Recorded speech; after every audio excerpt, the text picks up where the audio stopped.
ஒரு வாரமாக புத்தம் புது ஆட்சியினால் பால் ஒரு பக்கம் ஆறாக ஓட, தேன் ஒரு பக்கம் ஆறாக ஓட, மக்கள் எல்லோரும் மிக சந்தோஷமாக வாழ்ந்து கொண்டிருக்கிறார். வினையை விதைத்தவன் வினையைத்தான் அறுக்க வேண்டும், வேற எதையும் அறுக்க முடியும். வகையாக சிக்கிக் கொண்டிருக்கிறோம். பதவியேற்ற 107 தவேக எம்எல்ஏக்களில் 41 பேர் கிரிமினல் குற்றவாளிகள் என்ற குற்றம் சுமத்தப்பட்டவர்களும், குற்றவாளிகளாக தண்டனை பெற்றவர்களும், குற்றவாளிகளாக பழி சுமத்தப்பட்டிருப்பவர்களும் அதில் தங்கும் அல்லவா? அதை 21 பக்கத்திற்கு மிக துல்லியமாக செய்த குற்றம், வழக்கு எண், அதற்கான தண்டனை என்னவாக இருக்கும் என்பதையும் குறிப்பிட்டு, அதோடு 23 வீடியோக்களையும் காணொலிகளையும் சேர்த்து தகுந்த ஆதாரங்களோடு சிபிஐயிடம் ஒரு நகலும், மனித உரிமை ஆணையத்திற்கு ஒரு நகலும், குழந்தைகள் நல வாரியத்திற்கு ஒரு நகலும் அனுப்பியிருக்கிறார்கள். இப்போது 3 சார்பாக விசாரணை ஆரம்பமாயிருக்கிறது. என்ன ஒரு ஆச்சரியம் என்றால், எப்படி இவ்வளவு குற்ற பின்னணி கொண்டவர்களை முதல்வர் விஜய் அவர்களுக்கு எம்எல்ஏ பதவியை அங்கமாக தந்தார் என்பதுதான் புரியவில்லை. இந்த 41 பேர்களும் மக்களை பாதுகாப்பார்கள் என்று நம்புவது எங்கனம்? இன்னும் கூட பாருங்கள், இந்த தமிழகத்தில் புதிதாக தேர்ந்தெடுக்கப்பட்ட எம்எல்ஏக்கள் ஒவ்வொரு தொகுதியிலும் தொகுதிக்கான எம்எல்ஏவோட பெயர் எதுவுமே நமக்கு தெரியாது. காரணம், அவர்கள் வெளியிட்டிருப்பார்கள், ஆனால் படிக்க நமக்கு வாய்ப்பு இருந்திருக்காது, அல்லது அதை முறையாக அவர்கள் வெளியிடவும் இல்லை. ஆனால் இந்த விசாரணை தொடங்கிவிட்டது. அதனுடைய பலன் மிக கடுமையாக இருக்கும் என்று எதிர்பார்க்கப்படுகிறது. அதை ஒரு பக்கம் வைத்துவிடுங்கள். ஒரு பக்கம் சட்டசபையில் அன்று உதயநிதி பேசியதற்காக ஆதவ அர்ஜுனா, இப்பொழுது அவரை ஆதவ் அர்ஜுனா என்று நாம் கூறக்கூடாது, அமைச்சர் ஆதவ் அர்ஜுனா. அந்த அமைச்சர் ஆதவ் அர்ஜுனா மேடையில் ஏறி அவர் சொல்லியிருக்கிறார், உதயநிதிக்கு நாங்கள் சரியாக ஸ்கெட்ச் போடவில்லை, ஸ்டாலினுக்கு நாங்கள் இட்ட ஸ்கெட்ச் சரியாக வேலை செய்திருக்கிறது, நீங்கள் உதயநிதிக்கு சரியாக ஸ்கெட்ச் போட தவறிவிட்டோம், அடுத்த முறை தப்பவே தப்பாது என்று ஒரு அமைச்சர் பேசுகின்ற பேச்சா இது? இங்கே சட்டம் ஒழுங்கு எதுவும் கண்ணுக்கு தெரியவில்லையா? காவலர்கள் இதை கேட்கவில்லையா? ஒரு பக்குவப்பட்ட ஒரு அமைச்சர் இப்படி பேசுவாரா?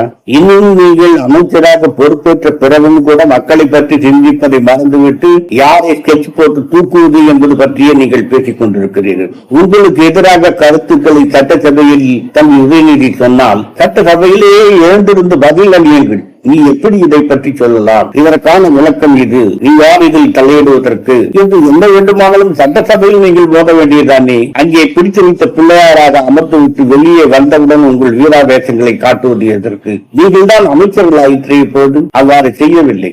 ஏனென்றால் அந்த அளவுக்கு பக்குவமாக அவர்களை அவர்களுடைய பக்குவப்பட்ட தலைவர் பக்குவமாக வளர்க்கவில்லை. இது எவ்வளவு ஒரு கேலிக்கூத்தாக இருக்கிறது. சரி, மக்களுக்கான பணிகளை ஏதேனும் தொடங்கினீர்களா? உடனே தொடங்க முடியாது. ஏகப்பட்ட வேலைகள் உங்களுக்கு இருக்கும், அதை மறுப்பதற்கு இல்லை. ஆனால் நீங்கள் தொடங்கிவிட்டதாக சில பாவலா காட்டிக் கொண்டிருக்கின்ற ஒரு சில செயல்களை பார்த்தால் விந்தையாகவும் சிரிப்பாகவும் இருக்கிறது. ஒரு கட்டத்தில் ஜெயலலிதா அம்மையார் திமுக நிறைவேற்றிய திட்டங்களில் எல்லாம் ஸ்டிக்கர் மேலே ஒட்டி தான் நிறைவேற்றியதாக காட்டிக் கொண்டது. நீங்கள் அந்த ஸ்டிக்கரையும் எடுத்து விட்டீர்கள், அதற்கும் முந்திக் கொண்டு விட்டீர்கள், அதற்கும் டெக்னாலஜியோடு செயல்படுகிறீர்கள்.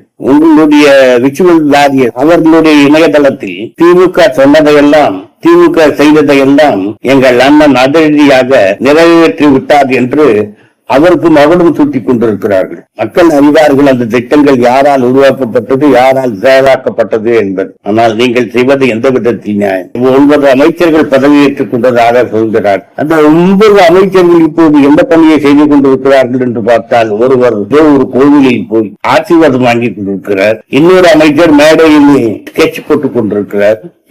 நெஞ்சம் பதவி கேட்கிறோம். இன்னும் உங்களுக்கு யாருக்குமே அந்த உங்கள் ஆட்சி மலருவதற்கு அடிப்படையாக பலி கொடுத்தீர்களே 42 உயிர்கள். அந்த 42 உயிர்களை பற்றி உங்களுக்கு கவலையே கிடையாது. அவர்களை நீங்கள் சந்திக்கவே மாட்டீர்களா? நீங்கள் சந்திக்க போகிறீர்கள், நிச்சயமாக நீங்கள் சந்திக்க மாட்டீர்கள். உங்களுடைய முதல்வர் கோட்டையிலே இருக்கையில் அமர்ந்து கொண்டு தன்னுடைய கைகளால் அந்த கேரியரை திறந்து, தன்னுடைய கைகளால் அந்த உணவை பிசைந்து, தன்னுடைய கைகளால் தன் வாயில் இட்டுக் கொண்டு, தன்னுடைய கைகளால் அதை எடுத்து வைக்கிறார். இப்படிப்பட்ட ஒரு எளிமையான முதலமைச்சர் என்று பறைசாற்றிக் கொண்டிருக்கிறேன். அரசாங்க அலுவலர் காலையிலே சென்றுவிட்டு மாலையிலே வருவதற்கு தன்னை தயார்படுத்திக் கொண்டு செல்வார். ஒரு உணவு பாத்திரத்தையும் கையோடு எடுத்துக் கொண்டு போய்விடுவார், மதியம் அதை சாப்பிடுவதற்காக. இப்படிப்பட்டது ஒரு காட்சியை நீங்கள் வெளிப்படுத்தி காட்டுகிறீர்களா? இது தேவைதானா? சரி, அதெல்லாம் உங்களுடைய விளம்பர ரகசியங்கள், துல்லியங்கள். அதில் தலையிடுவதற்கு நாங்கள் யார்? ஆனால் இதையெல்லாம் செவ்வனே செய்கின்ற நீங்கள் ஏன் மற்ற விடயங்களில் கவனம் செலுத்துவதில்லை? வெள்ளை அறிக்கை தரப்போவதால் சொன்னீர்களே, தர வேண்டியதுதானே. ஆனால் 100க்கு 300 தரம் கஜானாவை வைத்து வைத்து விட்டார்கள். புதிதாக வந்த அமைச்சர் கீர்த்தனா கூட சொல்கிறார், கஜானாவை வைத்து வைத்து போய்விட்டார்கள் என்று. அந்த வைத்து வைத்த கஜானாவையாவது கொஞ்சம் தூக்கி காட்டுங்களில் நாங்கள் பார்த்து தெரிந்து கொள்கிறோம் எந்த அளவிற்கு வைத்து வைத்திருக்கிறார்கள் என்று. கஜானாவை வைத்து வைத்து விட்டால் அடுத்த கட்ட நடவடிக்கை இறங்குங்கள், என்ன செய்ய வேண்டும் என்று. அதை நிரப்புவதற்கு வழியை தேட மாட்டீர்களா? வைத்து வைத்த கஜானாவில் இருந்து 1000 ரூபாய் இப்போது கொடுத்திருக்கிறீர்கள் அல்லவா? அது வைத்து வைத்த கஜானாவில் சுரப்பதற்காக என்ன அமுத சுரப்பியா? சுரந்து விட்டு உடனே காலியாகி நிற்பதற்கு. ஆனால் பழியை இன்னும் நீங்கள் திமுக மீது போட்டுக் கொண்டிருக்கிறார்கள். இப்போது நாங்கள் திருப்பி போட்டுக் கொண்டிருக்கிறோம். எது நடந்தாலும் அது டிவிகே என்ற கட்சியினால் தான் என்று. அது உண்மையும் கூட. நடைபெறுகின்ற கொலைகள், ஐயோ, ஒரு வாரத்திலேயே இவ்வளவு அதிரடியாக இந்த விஷயத்தில் இறங்கிவிட்டார்களே. கொலைகள் செய்வதாகட்டும், திருட்டுகள் நடப்பதாகட்டும், சிறார்கள், சிறுமிகள் வன்புணர்வு செய்யப்படுவதாகட்டும், எல்லாமே மிக ஜவுவாக நடக்கின்றது. போராக்குறைக்கு மதுக்கடைகளை மூடுவதற்கு அண்ணன் உத்தரவிட்டு விட்டார் என்று சொல்லி அதற்கு ஒரு பேண்ட் போட்ட பார்ட்டி வேறு சர்டிபிகேட் கொடுக்கிறார், மூடிவிட்டார்கள் என்று. மாலையில் அவரே சொல்கிறார், திறந்து விட்டார்கள் என்று. ஏன் அது கூட உங்களால் நிலையான ஒரு முடிவை எடுத்து மூட வேண்டிய டாஸ்மாக் மதுக்கடைகளை தேவையற்ற இடங்களில் இருப்பதை மூட வேண்டியதுதானே? மூடியது சரியாக நடக்கின்றதா? மூடியதை திறந்து வைத்து வியாபாரம் ஏதேனும் செய்கிறார்களா என்றதை கவனிக்க வேண்டியதுதானே?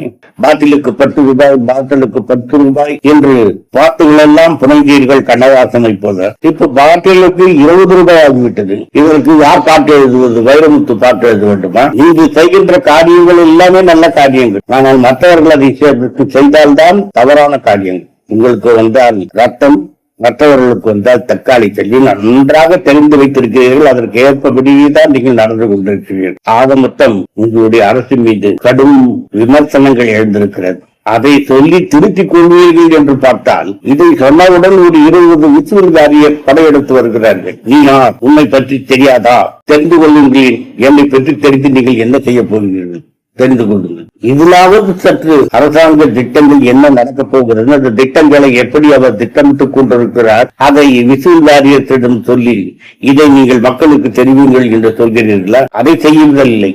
இன்னும் அவர்கள் பொய்யை பரப்பிக் கொண்டிருப்பதிலேயே இருக்கிறார்கள். இதற்கு நடுவே அரசுக்கு வேறு பக்கம் சுரண்டு விடுவதற்கு ஒரு கும்பல் கிளம்பி இருக்கிறது. அது எடப்பாடி பழனிசாமி, வேலுமணி, இன்னும் நல்ல மனிதர்கள் எல்லாம். அவர்களை பற்றிய கிடைத்த முக்கியமான சில தகவல்களை நாளை உங்களோடு பகிர்ந்து கொள்கிறேன். ஆனால் இன்று கடைசியாக ஒன்று மட்டும் சொல்ல விரும்புகிறேன். என்னவென்றால், தீவிரமாக ஆராய்ச்சி செய்த போது நமது கழகத்தால் இணையதளத்தில் இருந்து விஷுவல் வாரியர்ஸ் போல் பணியாற்றிய பலர் இப்போது தாவேகாவுக்கு போய்விட்டார்கள். ஏனென்றால் அவர்கள் நியமிக்கப்பட்டவர்கள். ஆங்காக இருக்கும் சில்லறை டிவிகளில் இருந்து அவர்களை பொறுக்கி எடுத்து வந்து அமர்த்தி இருக்கிறார்கள். அவர்கள் என்ன செய்வார்கள்? காசுக்குத்தானே போக முடியும். அதிகமான காசு கிடைத்தால் கூழுமிடத்தை மாற்றிக்கொள்ள வேண்டியதுதானே. அதனால் மாற்றிக்கொண்டு விட்டார்கள். இப்படிப்பட்ட ஆட்களை எல்லாம் இணையதளத்தில் வைத்திருக்கின்ற நம் கழகத்தை நான் என்ன சொல்வது? நான் சொன்னால் கேட்டுவிட்டு அடுத்த நிமிடமே இவைகள் எல்லாம் மாற்றப்படவா போகிறது? ஒன்றும் இல்லை. இதுவும் எனக்கு வேதனையாகத்தான் இருக்கிறது. தோன்றியதை உங்களோடு பகிர்ந்து விட்டேன். மீண்டும் நாளை சந்திக்கிறேன்.